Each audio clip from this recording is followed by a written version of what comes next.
स्वाध्याय इयत्ता 10वी विषय मराठी धडा 2 बोलतो मराठी.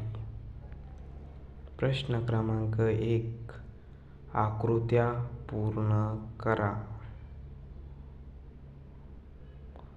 भाषा वापरताना अर्थाचा अनर्थ टाळण्यासाठी आवश्यक उपाय. योग्य अर्थाचे क्रियापद वापरणे. मराठी भाषेची श्रीमंती. 1. मराठी ढंगाचे. 2. मराठी जाणून घेता येते.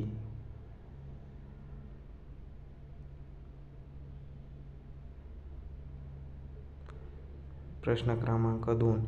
शब्दांची व्युत्पत्ती शोधण्याचे फायदे लिहा.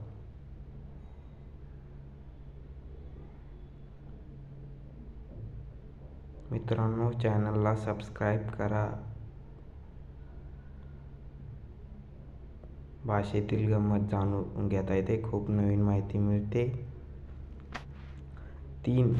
पाठाच्या आधारे खालील चौकटी पूर्ण करा. मराठी भाषेची खास शैली.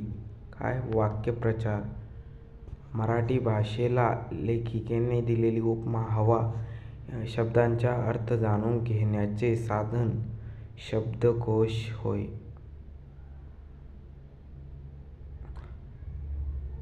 गटात न बसणारा शब्द ओळखून चौकटी पूर्ण करा.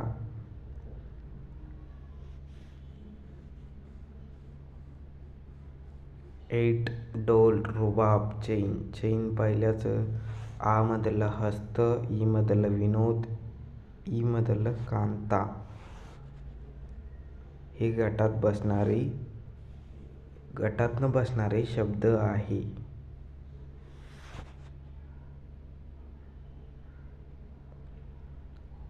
5.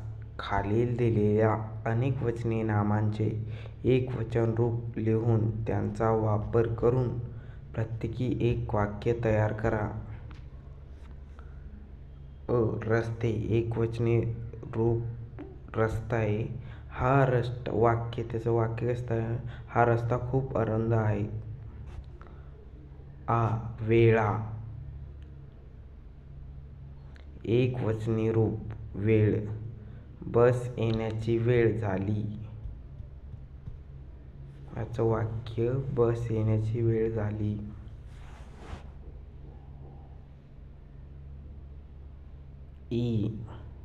भिंती. एकवचन रूप भिंत. ही भिंत रंगीत आहे.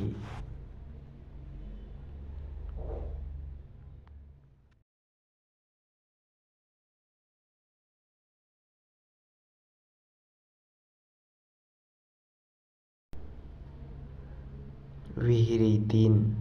विहिरी. एकवचन रूप विहीर.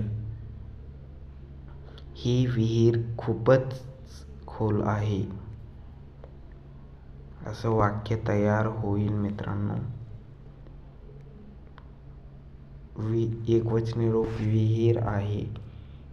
ही विहीर खूप खोल आहे, असं याचं वाक्य होईल.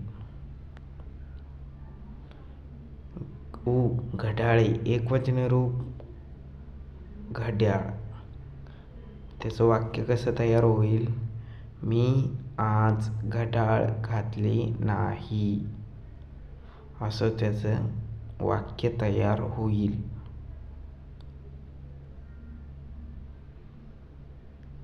प्लीज सबस्क्राईब करा. माणसे. एकवचनी रूप माणूस. कोरोना आजाराच्या भीतीने एकही माणूस घराबाहेर पडत नाही, असं याचं वाक्य तयार होईल. प्रश्न क्रमांक 6. खालील शब्दसमूहाबद्दल एक शब्द लिहा. पसरलेली खोटी बातमी, अफवा, ज्याला मरण नाही असा अमर, समाजाची सेवा करणारा समाजसेवक, संपादन करणारा संपादक असं एक शब्द तयार होईल शब्दसमूहाबद्दल.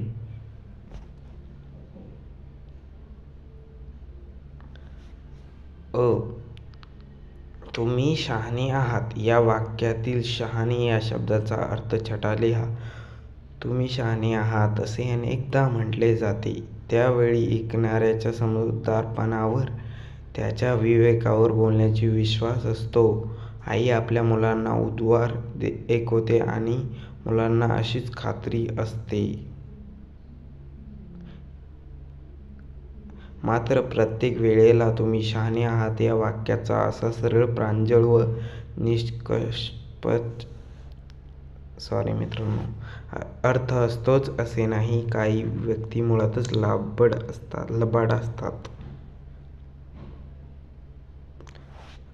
गरज नसताना इतर भाषेमधले शब्द वापरून बोलू नये या लेखिकेच्या मताबद्दल तुमचे मत सोदाहरण लिहा. गरज नसताना इतर भाषेमधले शब्द वापरून बोलू नये लेखिकेच्या या मताशी मी पूर्णपणे सहमत आहे. सध्या मराठी भाषेवर इंग्रजी भाषेतील अनेक शब्दांचा मोठा प्रभाव पडत असताना दिसत आहे. मराठी भाषेत काय म्हणतात हे माहिती नसते. लोक काय म्हणतात हे माहिती आपल्याला नसते. हे किती छान आहे असं म्हणण्याऐवजी तुम्ही जर सुपर आहे असं म्हणल्या जाते. लेखिकेने मराठी भाषेचा केलेला सन्मान तुमच्या शब्दात लिहा. लेखिकेने मराठी भाषेला श्रीमंत म्हटले आहे. त्यासाठी पुढे जाऊन लेखिका म्हणतात, होय, मराठी भाषा ही श्रीमंत आहे. मला या गोष्टीचा प्रचंड अभिमान वाटतो. विविध रंगाचे शब्दप्रयोग ही मराठी भाषेची श्रीमंती आहे. वाक्यप्रचार हे मराठी भाषेची खास शैली. अनेकदा एकच शब्द अनेकानेक अर्थछटा प्रकट करतो. जसे खाणे हे साधे क्रियापद आहे. खाऊ खाणे, मार खाणे, शपथ खाणे, शेण खाणे, लाथा खाणे अशा अर्थछटा आहे. मराठी भाषेने अनेक भाषेमधले शब्द स्वतःच्या हृदयात सामावून घेतले आहेत. म्हणून मराठी भाषा अधिकाधिक श्रीमंत होत चालली आहे असे लेखिका म्हणतात.